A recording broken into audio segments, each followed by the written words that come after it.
একদম আমার কাছে আসবি না। কেন আসবে না? তুমি আমার বউ। কিসের বউ? কার বউ? আমি কারো বউ না। তুমি কারো হতে যাবে কেন? আমার বউ। দেখে কাছে আসো, একটু আদর করি। যেখানে আমি বিয়েটাই মানি না সেখানে তোকে স্বামী হিসেবে মানার তো কোনো প্রশ্নই আসে না।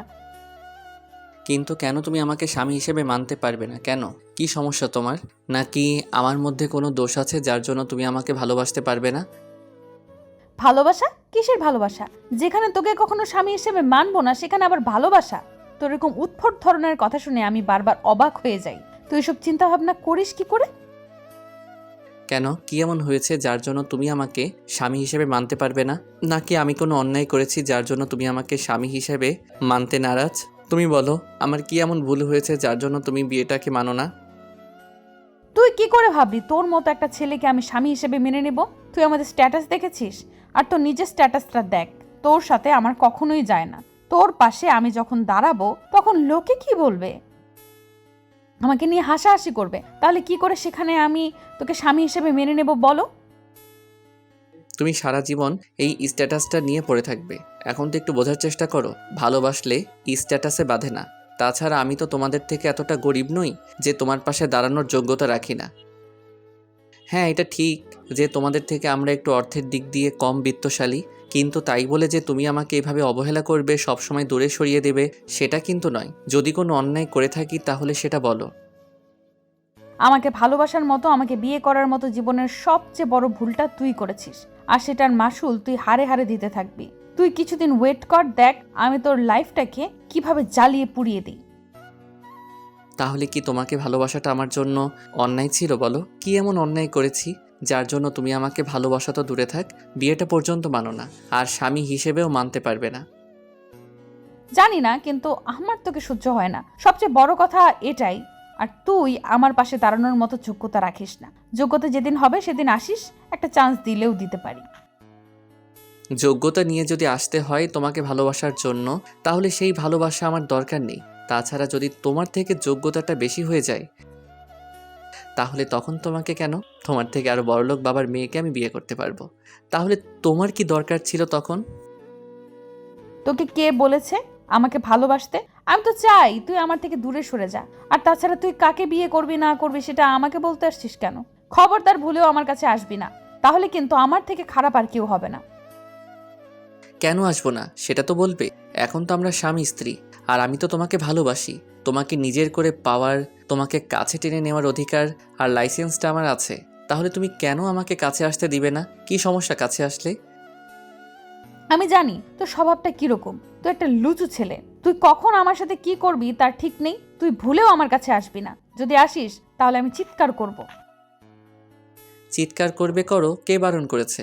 আমি কি বারণ করেছি?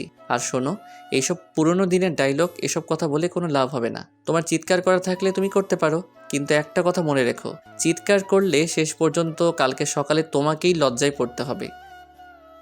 কেন লজ্জায় পড়তে হবে কেন? এই বাজে ছেলে, আমি চিৎকার করলে তাতে তোর কি? হ্যাঁ, ওই জন্যই তো বললাম করলে করো, কিন্তু কালকে যখন লজ্জায় পড়বে তখন আমাকে বলো না সব দোষ আমার। কেন সেটা তো বলবি। তুই কি সব কথা বলিস? আমার মাথার মধ্যে কিছুই ঢুকে না। তুমি যে একটা মাথা মোটা সেটা আমি খুব ভালো করেই জানি। যদি তাই না হতো তাহলে অনেক আগেই আমার মতো একজন মানুষের ভালোবাসাটা তুমি বুঝতে পারতে, আমাকে বুকে আগলে নিতে।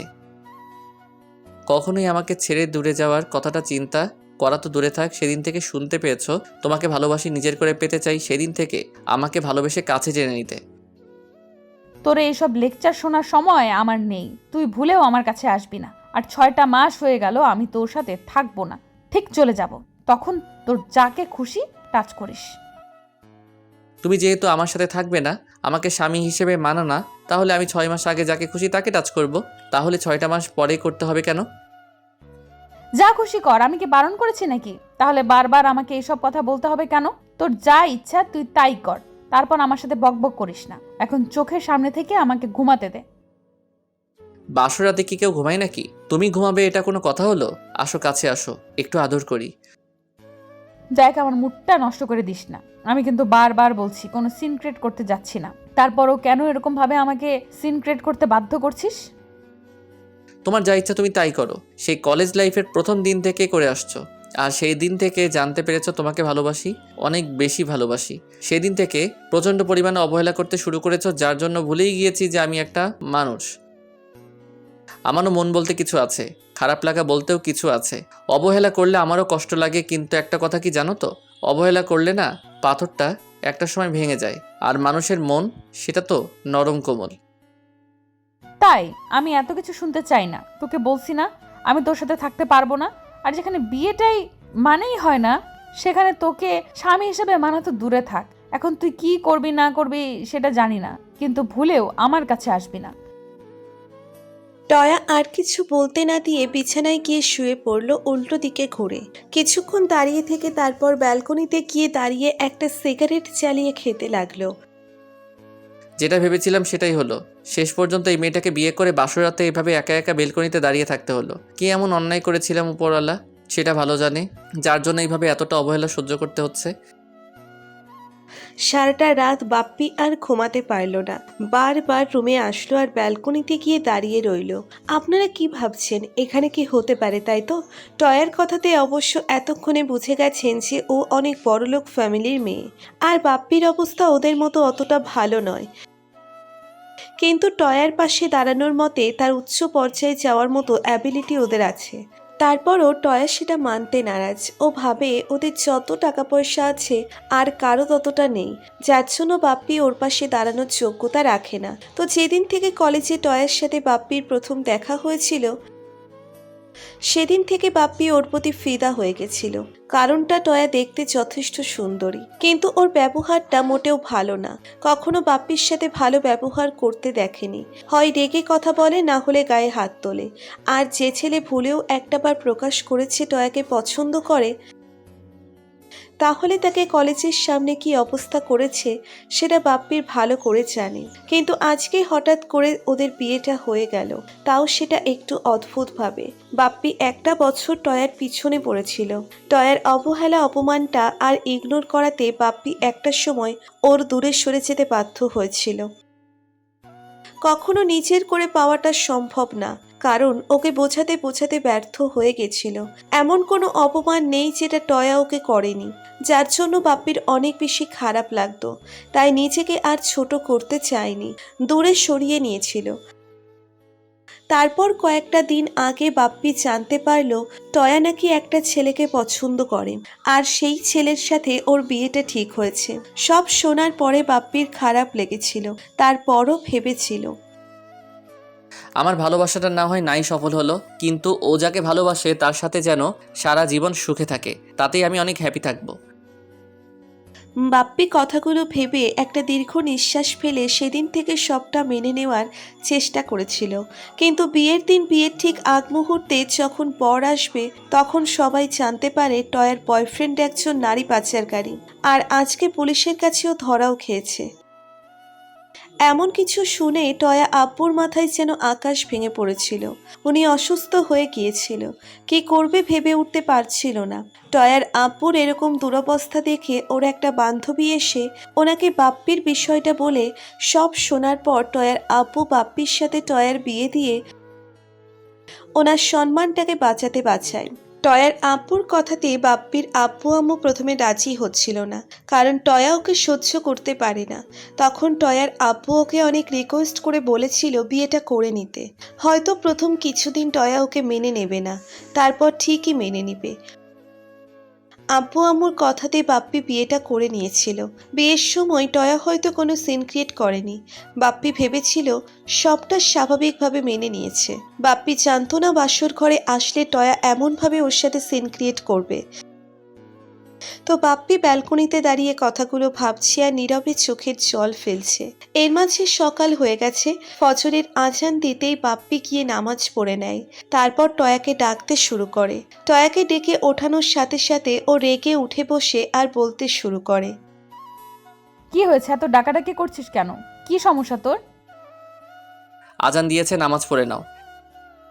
তোর পড়ার ইচ্ছা থাকলে তুই পড়, না হয় আমাকে ডিস্টার্ব করছিস কেন? ঘুমাতে দে আমাকে। সারা জীবন অনেক ঘুমিয়েছো, এখন থেকে আর এমনটা চলবে না। আর তুমি কি ভেবেছো তুমি আমাকে স্বামী হিসেবে মানো না বলে আমি তোমাকে নিজের মতো চলতে দিব? কখনোই না। সেটা যদি ভেবে থাকো তাহলে ভুল ধারণা। ওঠো, গিয়ে ফ্রেশ হয়ে উজু করে নামাজটা পড়ে নাও। টয়া বাপ্পির কথা না শুনে আবার শুয়ে পড়ল। বাপ্পি তখন আর কোনো উপায় না পেয়ে ওকে কোলে উঠিয়ে তারপর ওয়াশরুমে গিয়ে নিয়ে গেল।